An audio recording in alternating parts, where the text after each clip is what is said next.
കേരളത്തിൽ ഏറ്റവും കൂടുതൽ ചർച്ചയായിക്കൊണ്ടിരിക്കുന്ന ഒരു വിഷയമാണ് ഹണി റോസിനെക്കുറിച്ച് ബോച്ചെ നടത്തിയ ചില മോശമായ പരാമർശങ്ങൾ.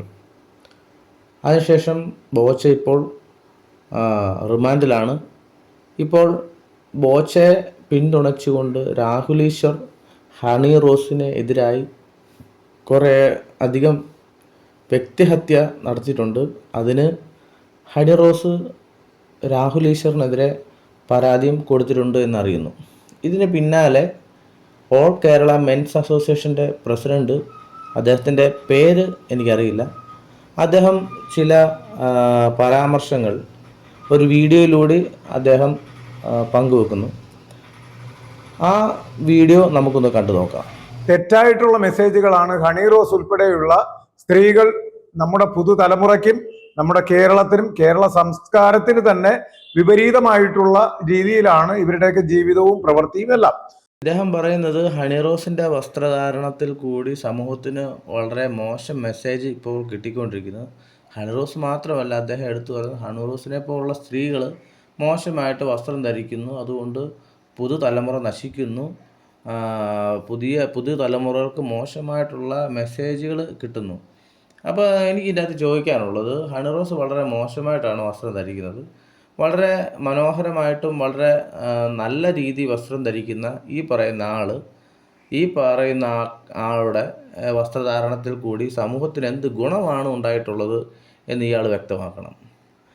ആദ്യം നമ്മൾ ഇതിൻ്റെ അകത്ത് മനസ്സിലാക്കേണ്ട ഒരു കാര്യം, ഒരാൾ വസ്ത്രം ധരിക്കുന്നത് അയാളുടെ ഇഷ്ടത്തിനാണ്, അയാളുടെ വ്യക്തിപരമായിട്ടുള്ള ചോയ്സാണ് വസ്ത്രം ധരിക്കുക എന്നുള്ളത്. പ്രത്യേകിച്ച് സമൂഹത്തിന് മെസ്സേജോ ഇല്ലെങ്കിൽ ഞാൻ ഇന്ന വസ്ത്രം ധരിക്കുന്നു അതുകൊണ്ട് ഇന്ന മെസ്സേജ് സമൂഹത്തിനുണ്ടാകണം എന്ന് ആരും വിചാരിക്കുക, എനിക്ക് തോന്നുന്നില്ല. ആരും അങ്ങനെ ഒരു കാര്യം ചിന്തിക്കുമെന്ന് എനിക്ക് തോന്നുന്നില്ല. ഞാൻ വസ്ത്രം ധരിക്കുന്നത് എനിക്ക് ഇഷ്ടപ്പെട്ട വസ്ത്രമാണ് ഞാൻ ധരിക്കുന്നത്.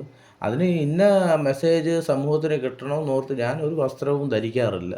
അപ്പോൾ ഇദ്ദേഹം ആദ്യം വ്യക്തമാക്കണം, ഇദ്ദേഹത്തിൻ്റെ വസ്ത്രധാരണത്തിൽ കൂടി സമൂഹത്തിന് കിട്ടിയ നല്ല ഒരു 2 മെസ്സേജ് ഇദ്ദേഹം പറയണം. അപ്പോൾ ഇദ്ദേഹം പറയുന്നത് കേരളത്തിൻ്റെ സംസ്കാരത്തിന് യോജിക്കാത്ത വസ്ത്രമാണ് ഹണി റോസ് ധരിക്കുന്ന ആണ് ഇദ്ദേഹം പറയുന്നത്.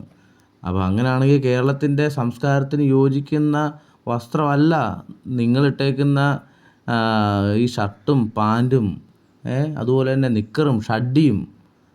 ഈ ഇന്ത്യയുടെ തന്നെ സംസ്കാരം എടുത്തു നോക്കുകയാണെങ്കിൽ നമുക്കറിയാം, ഈ കൂമ്പുവാള, അതായത് ഈ വാഴയുടെ കൂമ്പുണ്ടല്ലോ, കൂമ്പിൻ്റെ പോള താഴോട്ട് വീഴുമ്പോൾ അത് ഓടിച്ചെന്നെടുത്ത് കോണാനെടുത്തുകൊണ്ടിരുന്ന സംസ്കാരമാണ് ഇന്ത്യക്കാരുടെ സംസ്കാരം എന്ന് പറയുന്നത്.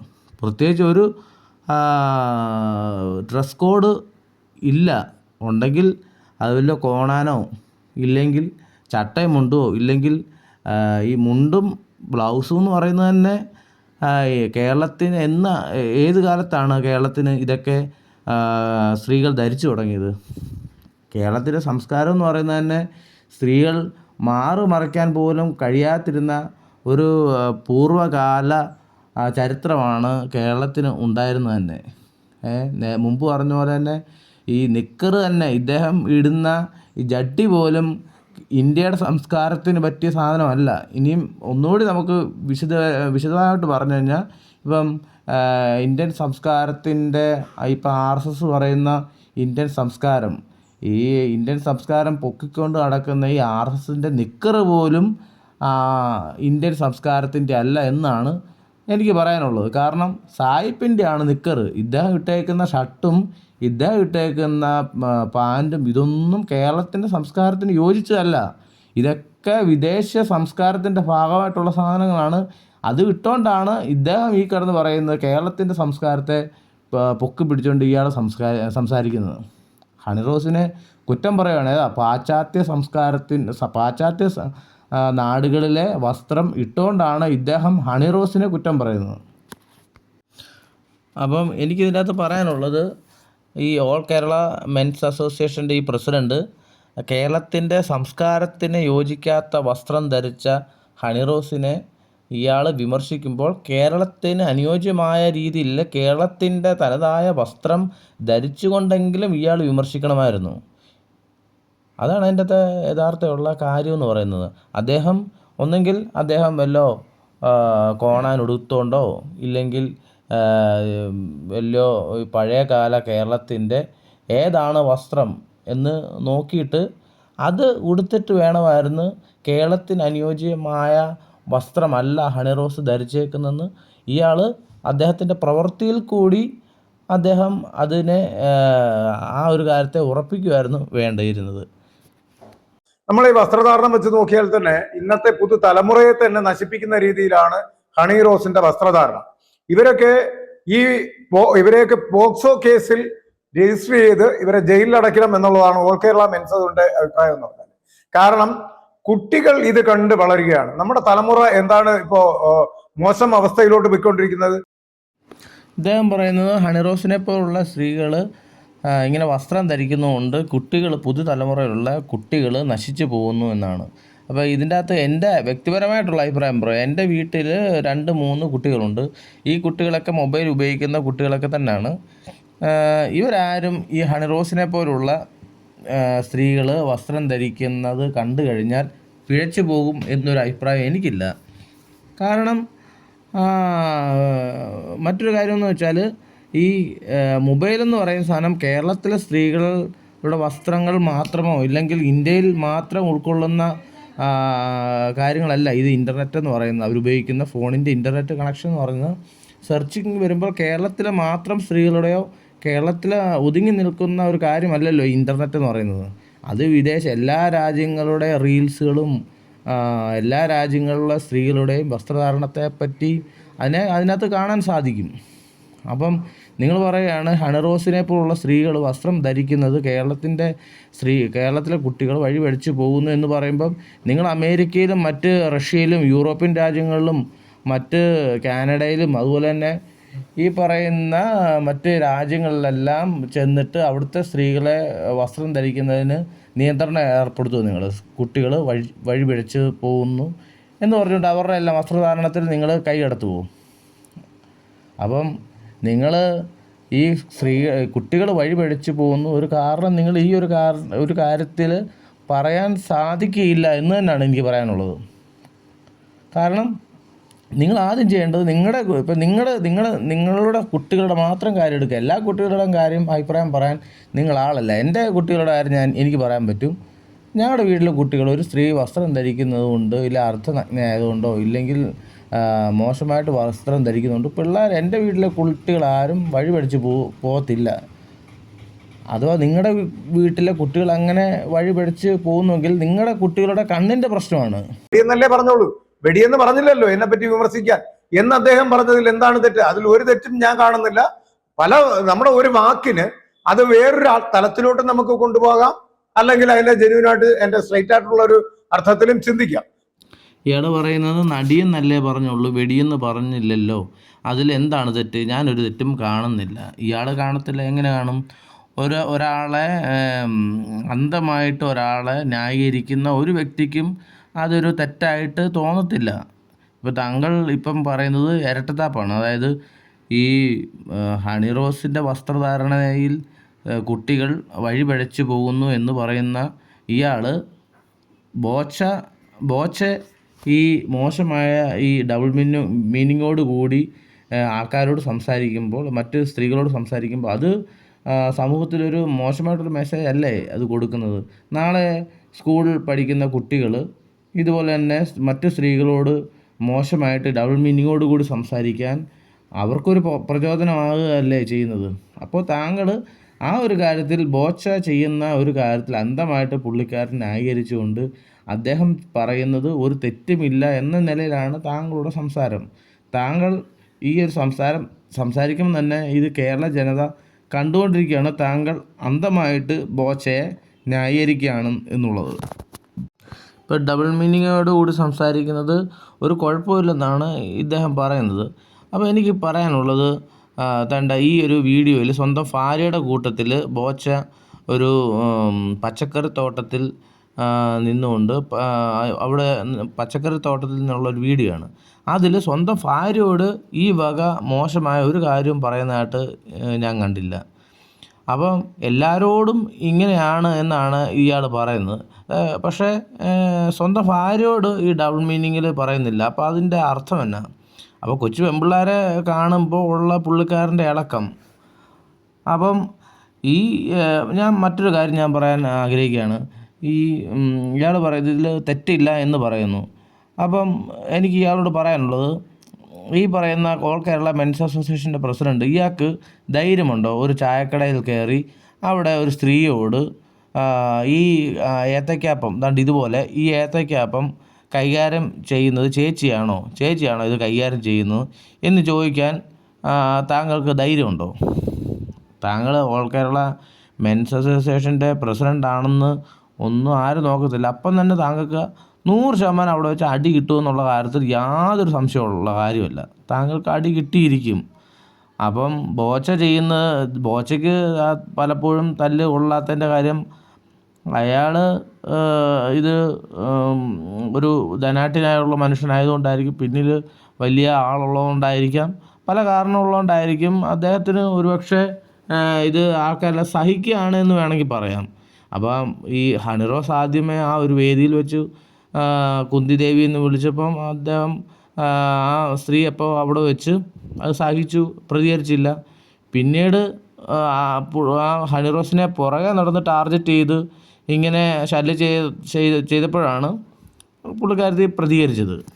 വയനാട് ജില്ലയിൽ ഉരുൾപൊട്ടൽ നടന്നപ്പോൾ പോലും 100 വീടുകൾ വയ്ക്കുവാനുള്ള സ്ഥലം അദ്ദേഹം കൊടുക്കാമെന്ന് പറഞ്ഞിരിക്കുകയാണ്. അപ്പൊ ആ രീതിയിലെല്ലാം ഈ സമൂഹത്തിന് വേണ്ടി നല്ലത് ചെയ്യുന്ന വ്യക്തിയെ പിടിച്ച് ജയിലിനകത്തിട്ടതിൽ വളരെയധികം ഖേദമുണ്ട്. സാറേ, 100 വീടുകൾ ചെയ്ത് കൊടുത്തെങ്കിൽ അത് നല്ല കാര്യം, സ്വാഗതാർഹം. 100 വീട് ചെയ്ത് കൊടുത്തെങ്കിൽ, പണിത് കൊടുത്തെങ്കിൽ വളരെ നല്ല കാര്യമെന്ന് മാത്രമേ നമുക്ക് അതിനകത്ത് പറയാനുള്ളൂ. 100 വീട് ചെയ്ത് കൊടുത്തിട്ട് സമൂഹത്തിൽ ഇറങ്ങിയിട്ട് സ്ത്രീകളോട് മോശമായിട്ട് പെരുമാറിയിട്ട് എന്താ പ്രയോജനം, എന്താ കാര്യം? ഈ 100 വീടെന്നല്ല, ഇപ്പോൾ 1000 വീട് പണിത് കൊടുത്തെന്ന് പറഞ്ഞാലും ഇപ്പം അത് ഇപ്പം ഞാൻ നാളെ ഒരിക്കൽ മറ്റൊരു തെറ്റ് ചെയ്യുകയാണെങ്കിൽ അതിൽ നിന്നും രക്ഷപ്പെട്ടു പോകാൻ അല്ലല്ലോ ഈ 100 വീട് ചെയ്തു കൊടുക്കുന്നത്. ഇല്ലെങ്കിൽ ഇന്ത്യയിലെ നിയമങ്ങൾ ബോച്ചയെ ബാധിക്കുന്നില്ല. കാരണം ബോച്ച 100 വീടുകളാണ് ചെയ്തു കൊടുത്തത്. അങ്ങനെയാണോ നിങ്ങൾ പറയാൻ ഉദ്ദേശിക്കുന്നത്? ഇപ്പോൾ 100 അല്ല, 1000 അല്ല, ഇപ്പം ലക്ഷക്കണക്കിന് വീട് ബോച്ച ചെയ്തു കൊടുത്താലും ബോച്ച ഇന്ത്യയിലെ നിയമങ്ങൾ അദ്ദേഹത്തെ ബാധിക്കുന്നില്ല എന്ന് ഒരിക്കലും നിങ്ങൾക്ക് പറയാനാവില്ല. 100 അല്ല, ഇനി എത്ര വീട് വേണമെങ്കിലും ചെയ്തു കൊടുത്തു, ഇനി റോഡും പാലങ്ങളെല്ലാം പണിത് കൊടുത്തെന്ന് വിചാരിച്ചോട്ടെ, ബോച്ചയ്ക്ക് അത് നല്ല കാര്യം എന്നേ നമുക്ക് അതിൻ്റെ അത് പറയാനുള്ളൂ. പക്ഷേ ബോച്ച പിന്നീട് ഈ നല്ല കാര്യങ്ങൾ ചെയ്തതിന് ശേഷം പിന്നീടൊരു ക്രൈം ചെയ്യുകയാണെങ്കിൽ അത് തീർച്ചയായിട്ടും അദ്ദേഹത്തിനെതിരെ നടപടി ഉണ്ടാകും എന്നുള്ള കാര്യത്തിൽ യാതൊരു തർക്കവും ഇല്ലാത്തൊരു കാര്യമാണ്. നിങ്ങൾ ഈ ഓൾ കേരള മെൻസ് അസോസിയേഷൻ്റെ പ്രസിഡൻ്റായി ഇരുന്നിട്ട് ഒരാൾ 100 വീട് ചെയ്തു കൊടുത്തു, 1000 വീട് ചെയ്തു കൊടുത്തു, അതുകൊണ്ട് അയാളെ വിമർശിക്കാൻ പാടില്ല, അയാളുടെ തെറ്റുകളെ ശിക്ഷിക്കാൻ പാടില്ല എന്നൊക്കെ ഈ കസേര ഇട്ട് പറയുന്നതിൽ എന്ത് അർത്ഥമാണ് സാറേ ഉള്ളത്? നാട്ടിലിറങ്ങുമ്പോൾ മാന്യമായിട്ടുള്ള വസ്ത്രധാരണം ആയിരിക്കണം, അല്ലെങ്കിൽ ചെവിക്കല്ലേ അടിച്ച് പൊട്ടിക്കേണ്ട സ്ഥിതി ഇവിടെ ഉണ്ടാവണം. സാറിന് ഹണിറോസിനെ പോലുള്ള സ്ത്രീകളെ കാണുമ്പം സാറിൻ്റെ കണ്ണിന് ഇടർച്ച വരുന്നുണ്ടെങ്കിൽ സാറിൻ്റെ കണ്ണ് ചുഴന്ന് കളയുക എന്നുള്ളൊരു ഒറ്റ ഓപ്ഷനേ അവിടെ നമുക്ക് പറയാനുള്ളൂ. സാറിന് ഹണിറോസിനെ പോലെയുള്ള സ്ത്രീകൾ അത്തരത്തിൽ വസ്ത്രങ്ങൾ ധരിക്കുമ്പോൾ സാറിൻ്റെ കണ്ണിന് ഇടർച്ച വരുന്നുണ്ടെങ്കിൽ സാറിൻ്റെ കണ്ണങ്ങ് ചുഴന്ന് കളഞ്ഞേക്കണം. ആ ഒറ്റ ഓപ്ഷനേ നമുക്കിവിടെ പറയാനുള്ളൂ. ഇപ്പോൾ സാറ് പറയുന്നത് ചെവിക്കല്ലടിച്ച് പൊട്ടിക്കണമെന്നൊക്കെ ഈ ശബ്ദം ഉയർത്തി വളരെ വികാരഭരിതനായിട്ട് സാറ് സംസാരിക്കുന്നു. ഇപ്പോൾ എനിക്കിത് കണ്ടപ്പോൾ എനിക്ക് തോന്നിയത് ഈ ഇറാനിലെ ഉണ്ടായ ചില സംഭവങ്ങൾ അനുസ്മരിപ്പിക്കുന്ന രീതിയിലാണ് സാറിൻ്റെ സംസാരം. അവിടുത്തെ ഒരു സ്ത്രീ അവരുടെ ഹിജാബിൻ്റെ സൈഡിൽ കൂടി, അവിടുത്തെ കാര്യങ്ങളൊക്കെ അറിയാമല്ലോ, അവിടെ ഈ പറയുന്നത് പോലുള്ള സദാചാര രാമന്മാരാണ് അവിടെ ഉള്ളത്. അവിടുത്തെ രാജ്യത്തിലെ സകല ആൾക്കാരും ഇതേ ഒരു മൈൻഡിലുള്ള ആൾക്കാരാണ്, ഈ സാറിനെ പോലുള്ള ആൾക്കാരാണ്. അപ്പോൾ അവിടെ സ്ത്രീകളുടെ മുടി വെളി കാണാനോ കണ്ണ് പോലും വെളി കാണാൻ സാധിക്കത്തില്ല. അപ്പോൾ അവിടെ ഒരു പെൺകുട്ടി നടന്നു വരുമ്പോൾ അവിടെ മുടി, നമുക്കറിയാം സ്ത്രീകൾ എന്ന് പറയുമ്പോഴത്തേക്കിന് അവരെപ്പോഴും സൗന്ദര്യം മറ്റുള്ളവരെ കാണിക്കാനും ഒരുങ്ങി നടക്കാനൊക്കെ ആഗ്രഹിക്കുന്ന ആൾക്കാരാണ് പൊതുവെ ഏത് രാജ്യത്ത് ചെന്നാലും സ്ത്രീകൾ. അപ്പോൾ ഈ സ്ത്രീ ഇറാനിൽ അവരുടെ മുഖം പോലും കാണിക്കാൻ പറ്റാത്ത അവസ്ഥയാണ്. അപ്പോൾ ആ പെൺകുട്ടി ആ ഹിജാബിൻ്റെ സൈഡിൽ കൂടി അവിടെ കുറച്ച് മുടി വെളിയിലേക്ക് കടന്നു. അതിന് അവിടുത്തെ ഒരു പോലീസുകാരൻ പിടിച്ച് കൊണ്ടുവന്ന് അവളെ കല്ലെറിഞ്ഞു കൊന്നു. അവിടുത്തെ ആൾക്കാരെല്ലാം കൂടി അവളെ കല്ലെറിഞ്ഞു കൊന്നു. പിന്നീട് നടന്നത്, ഈ പെൺകുട്ടി, മരിച്ചുപോയ പെൺകുട്ടിക്ക് ഐക്യദാർഢ്യമായിട്ട് മുന്നോട്ട് കടന്നു വന്ന 200ഓളം സ്ത്രീകളെയും അവരിതുപോലെ തന്നെ കൊന്നു കളഞ്ഞു. അപ്പോൾ എനിക്ക് സാറിനോട് പറയാനുള്ളത്, ഇപ്പോൾ സാറിൻ്റെ വാക്കുകൾ കേൾക്കുമ്പോൾ എനിക്ക് തോന്നുന്നത് ആ ഇറാനിലെ ഈ സംഭവങ്ങളെ അനുസ്മരിപ്പിക്കുന്ന രീതിയിലുള്ള സംസാരമാണ് സാറിൻ്റെ വായിൽ നിന്ന് വരുന്നത്. ചെവിക്കല്ലടിച്ച് പൊട്ടിക്കണമെന്നൊക്കെ പറയുന്നത്. സാറേ, ഇത് താലിബാനല്ല, ഇത് ഇറാനോ താലിബാനോ, ഇത് ഇന്ത്യയാണ്. ഇവിടെ സ്ത്രീകൾക്ക് ഇഷ്ടപ്പെട്ട മതത്തിൽ വിശ്വസിക്കാനും വിശ്വസിച്ച മതം പ്രചരിപ്പിക്കാനും ഇഷ്ടപ്പെട്ട ആഹാരം കഴിക്കാനും ഇഷ്ടപ്പെടുന്ന വസ്ത്രം ധരിക്കാനും ഒക്കെ സ്വാതന്ത്ര്യമുള്ള രാജ്യമാണ്. സാറ് ഇങ്ങനെ ചെവിക്കല്ലടിച്ച് പൊട്ടിക്കുന്ന ആ കസേരയിൽ ഇരുന്ന് പറഞ്ഞു കഴിഞ്ഞാൽ അതിനൊന്നും ഒരു കാര്യങ്ങൾക്കൊന്നും നീക്കുപോക്കുണ്ടാകുന്ന രാജ്യമല്ല ഇത്. പറഞ്ഞു മനസ്സിലായോ? സാറിനിങ്ങനെ അവിടെ നിന്ന് പറയാം. അപ്പോൾ ഇപ്പം കാര്യങ്ങൾ ഇപ്പം എവിടെ ചെന്ന് നിൽക്കുന്നു? സാറ് പറയുന്നു ഹണിറോസിനെ ചെവിക്കല്ലടിച്ച് പൊട്ടിക്കണമെന്ന് പറഞ്ഞ് സാറിങ്ങനെ അവിടെ കിടന്ന് അഭിപ്രായം പറയുമ്പോഴും ജയിലിൽ കിടക്കുന്നത് ബോച്ചയാണ് ജയിലിൽ കിടക്കുന്നത്. അതെന്താണ് അങ്ങനെ? സാറിൻ്റെ അഭിപ്രായത്തിനനുസരിച്ച് ഒരു കാര്യങ്ങളും മുന്നോട്ട് പോകുന്നില്ലല്ലോ. പക്ഷെ ഇപ്പോൾ ജയിലിൽ കിടക്കുന്നത് ബോച്ചയാണ്. കാര്യങ്ങൾ സാറിന് മനസ്സിലായോ? ഇത് ഇറാനല്ല, ഇത് താലിബാനല്ല, ഇത് ഇന്ത്യയാണ് സാറേ. ഇവിടെ എന്ത് തോന്നിയാസമാണ് കാണിക്കുന്നത്? പണ്ട് കാലത്ത് പാശ്ചാത്യ നാടുകളില് അവിടെ ഉണ്ടാകുന്ന എന്ത് സംസ്കാരവും അവിടുത്തെ എന്തും ഇവിടെ മലയാളികൾ കണ്ടു കഴിഞ്ഞാൽ ആദ്യം കേരളത്തിൽ കൊണ്ടുപോയി നടപ്പിലാക്കുക എന്ന് പറഞ്ഞാൽ നാണവും മാനവും വേണ്ടേ? ഇപ്പം നമ്മുടെ സാറ് തനതായ ആർഷഭാരത രീതിയിൽ ജീവിക്കുന്ന ഒരു സാറാണ് കേട്ടോ. കാരണം അദ്ദേഹം പറയുന്നത് മലയാളികൾ വിദേശ രാജ്യങ്ങളിൽ പോയി അവിടെ കാണുന്ന എന്തും കേരളത്തിൽ വന്ന് അത് ചെയ്യുന്ന ആൾക്കാരാണ്, നാണവും മാനവും വേണ്ടതെന്ന്. ഈ പറയുന്ന ആൾ ഞാൻ മുമ്പ് പറഞ്ഞ പോലെ ഇട്ടിരിക്കുന്ന ഷർട്ട്, എൻ്റെ സാറേ, അത് ഈ ഷർട്ടെന്ന് പറയുന്ന സാധനം ഇന്ത്യക്കാരുടെ പോലും അല്ല സാറിട്ടേക്കുന്നത്. സാറിട്ടേക്കുന്ന പാൻറ് അത് കേരളത്തിൻ്റെ പോട്ടെ, ഇന്ത്യയുടെ സംസ്കാരം പോലും അല്ല. സാറിൻ്റെ മൊബൈൽ കാണുമായിരിക്കുമല്ലോ. ഈ മൊബൈലെന്ന് പറയുന്നത് ഇന്ത്യയുടെ സംസ്കാരത്തിൻ്റെ ഭാഗമാണോ മൊബൈൽ? സാറിൻ്റെ ടേബിൾ ഒരു പേനയെങ്കിലും കാണാതിരിക്കത്തില്ല. സാറ് ഒരു ഓഫീസിലാണെന്ന് വിചാരിക്കുന്നത്, ഒരു ഫ്രണ്ടിലൊരു പേനയെങ്കിലും കാണാതിരിക്കത്തില്ല. ഇല്ല, ലാപ്ടോപ്പ് കാണും. സാറേ, ഈ പറയുന്ന ലാപ്ടോപ്പ് ഇന്ത്യയുടെ സംസ്കാരത്തിന് യോജിച്ചതല്ല. സാറ് എഴുതുന്ന പേന അത് പറയുന്ന വട്ടെഴുത്തെന്നാണ്. ഈ വട്ടെഴുത്ത് കണ്ടുപിടിച്ചത് പോലും ഇന്ത്യക്കാരല്ല. ഇതൊന്നും സാറിട്ടിരിക്കുന്ന ജെട്ടി പോലും അത് ഇന്ത്യയുടെ സംസ്കാരത്തിന് ഇല്ലെങ്കിൽ കേരളത്തിൻ്റെ സംസ്കാരത്തിന് യോജിച്ച സാധനമല്ല.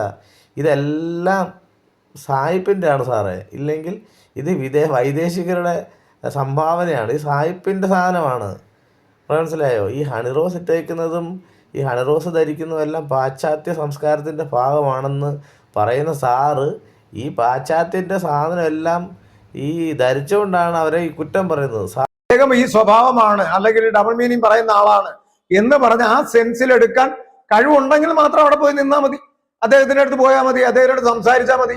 ഈ ഹണിറോസോ ആരോ ആയിക്കോട്ടെ, ഈ വിമർശിക്കുന്നവര് അദ്ദേഹത്തിന്റെ അടുത്ത് പോകുമ്പോ അദ്ദേഹം ഇതാണ് എന്ന് മനസ്സിലാക്കി അറിഞ്ഞുകൊണ്ടല്ലേ പോകുന്നത്. അദ്ദേഹം നമ്മളടുത്ത് ഡബിൾ മീനിങ് പറയും. ഇനി ഞാൻ അദ്ദേഹത്തെ ഡയറക്റ്റ് നേരിട്ട് കാണാൻ പോകുന്നു, അല്ലെങ്കിൽ ഇതാ ഇപ്പോ സ്വീകരണം കൊടുക്കുവാൻ വേണ്ടിയിട്ട് സബ് ജയിലിന്റെ ഫ്രണ്ടിൽ ഞാൻ പോകുമ്പോ അദ്ദേഹം എൻ്റെ അടുത്ത് ഡബിൾ മീനിങ് പറയില്ല എന്ന് വിശ്വസിച്ചല്ലല്ലോ ഞാൻ പോകുന്നത്. ഞാൻ പറയുന്ന അദ്ദേഹം ഡബിൾ മീനിങ് പറയണം. ഞാൻ അവിടെ നിർത്തി അദ്ദേഹത്തോട് ഞാൻ അഭ്യർത്ഥിക്കും, താങ്കൾ ഇവിടെ വെച്ചൊരു ഡബിൾ മീനിങ് എന്നോടൊന്ന് പറയൂ എന്ന് ഞാൻ അദ്ദേഹത്തോട് പറയും. നമ്മുടെ സാറ് പറയുന്നത് ബോച്ചയുടെ സ്വഭാവം ഡബിൾ മീനിങ് പറയുന്ന സ്വഭാവമാണ്. അദ്ദേഹത്തിൻ്റെ വേദികളിൽ താൻ ഡബിൾ മീനിങ് പറയും. ഇങ്ങനെ മോശമായിട്ടുള്ള രീതിയിലാണ് അദ്ദേഹം സംസാരിക്കുന്നത്. അങ്ങനെ അത് കേൾക്കാൻ താല്പര്യമുള്ളവർ അവിടെ പോയാൽ മതി, അല്ലാത്തവർ പോകണ്ട എന്നാണ് നമ്മുടെ സാറ് പറയുന്നത്. എൻ്റെ സാറേ, ഇത് തന്നെ അല്ലേ, ഇങ്ങനെ തന്നെ ഇത്രയും ഹൃദയവിശാലതയുള്ള സാറ് ഈ ഹണി റോസിൻ്റെ കാര്യത്തിലും ഇതേ തരത്തിലുള്ള ഹൃദയവിഷാദത കാണിച്ചെങ്കിൽ പ്രശ്നം തീർന്നില്ലേ? ഹണി റോസിൻ്റെ വസ്ത്രധാരണം ഇങ്ങനെയാണ്, ആ സ്ത്രീ അങ്ങനെയാണ് വസ്ത്രം ധരിക്കുന്നത്, അവർ ആ രീതിയിലാണ് നടക്കുന്നത്, അത്തരത്തിലുള്ള രീതിയിലാണ് അവരുടെ കാഴ്ചപ്പാട്. അതുകൊണ്ട് അത് ഇഷ്ടപ്പെടുന്നവർ അങ്ങോട്ട് പോയാൽ മതി. നിങ്ങളുടെ മക്കളും നിങ്ങളുടെ തലമുറയിൽപ്പെട്ട ആൾക്കാരും അവരുടെ വീഡിയോകളോ ഇല്ലെങ്കിൽ അവരുടെ വേദികളിലോ പോകണ്ട. അപ്പോൾ പ്രശ്നം തീർന്നില്ലേ? അപ്പോൾ സാറ് പറയുന്ന ഇരട്ടത്താപ്പാണ് സാർ ഈ പറയുന്നത്. ഹണി റോസിൻ്റെ കാര്യത്തിൽ അത് മോശമാണ്. സ്ത്രീകൾ മറ്റുള്ള കുട്ടികൾ വഴി പിടിച്ച് പോകുന്നു. ബോച്ചയുടെ കാര്യം വരുമ്പോഴത്തേക്കിന് സാറ് നേരെ പ്ലേറ്റ് തിരിക്കും. സാറ് പറയുന്നത് ആ ബോച്ച ഇങ്ങനെയാണ്, അതുകൊണ്ട് നിങ്ങൾ അവിടെ അങ്ങനെ ഉള്ളവർ, അത് കേൾക്കാൻ താല്പര്യമുള്ളവർ അവിടെ പോയാൽ മതി എന്നാണ് സാറ് പറയുന്നത്. പിന്നെ സാറ് ഇതിൻ്റെ അകത്ത് പറയുന്ന മറ്റൊരു കാര്യം എന്ന് പറയുന്നത്, ബോച്ച ജയിലിൽ നിന്ന് ഇറങ്ങുമ്പോൾ ബോച്ചയ്ക്ക് വലിയ സ്വീകരണം കൊടുക്കും എന്നാണ് പറയുന്നത്. സാറേ, ബോച്ചയ്ക്ക് മാത്രമല്ല സാറ് സ്വീകരണം കൊടുക്കുന്നത്, സാറ് ഗോവിന്ദചാമിക്കും അതുപോലുള്ള ഈ വലിയ ജയിൽ പുള്ളികൾക്കൊക്കെ ഈ സാറ് സ്വീകരണം കൊടുത്ത് ഇറക്കണം. ഞാൻ പറഞ്ഞിട്ട് അജ്മൽ കസബൊക്കെ മരിച്ചു പോയി, ഇല്ലെങ്കിൽ അജ്മൽ കസബിനും കൂടി സാറ് നല്ലൊരു സ്വീകരണം കൊടുക്കണമായിരുന്നു എന്നാണ് എനിക്ക് ഈ കാര്യത്തിൽ പറയാനുള്ളത്. പിന്നെ ജയിലിൽ നിന്ന് ഇറങ്ങുമ്പോൾ ബോച്ചയോട് സാറ് പറയും, എന്നോട് 2 ഡബിൾ മീനിങ് പറയൂ. അപ്പോൾ അവിടെ വെച്ച് ബോച്ചയുടെ 2 ഡബിൾ മീനിങ് കേൾക്കും. സാറേ, ബോച്ച മാത്രം അങ്ങനെ ഡബിൾ മീനിങ് പറയുന്നൊരു കാര്യമല്ല ജനങ്ങൾ ആഗ്രഹിക്കുന്നത്. സാറ് അവിടെ വെച്ച് തിരിച്ച് 2 ഡബിൾ മീനിങ് പറയണം. അവിടെ വെച്ച് നിങ്ങളുടെ ഡബിൾ മീനിങ് അവിടെ കൊണ്ട് അവസാനിപ്പിക്കുകയല്ല ചെയ്യേണ്ടത്. ഇനിയും തുടർന്നും നിങ്ങൾ നിങ്ങളുടെ സംഭാഷണത്തിലും നിങ്ങളുടെ പ്രോഗ്രാമിലും നിങ്ങൾ തമ്മിലുള്ള ആ ഡബിൾ മീനിങ്ങിൻ്റെ പുതിയ പുതിയ വീഡിയോകൾ ഇറങ്ങട്ടെ. നിങ്ങളുടെ സംസാരത്തിൻ്റെ ഓഡിയോ ക്ലിപ്പുകൾ പരസ്പരം സംസാരിക്കുന്ന ഡബിൾ മീനിങ് ഇറങ്ങട്ടെ. ഇനിയും ജയിലിൽ നിന്ന് ഇറങ്ങുമ്പോൾ അവിടെ വെച്ച് മാത്രമല്ല, തുടർന്നും നിങ്ങളുടെ ഡബിൾ മീനിങ്ങിൻ്റെ ആ ഒരു നിലയിലുള്ള സംസാരങ്ങൾ ഇനിയും കേൾക്കാൻ ഇടയാകട്ടെ എന്ന് പറഞ്ഞുകൊണ്ട് നമ്മുടെ ഈ വീഡിയോ നിർത്തുന്നു. എല്ലാവർക്കും നന്ദി.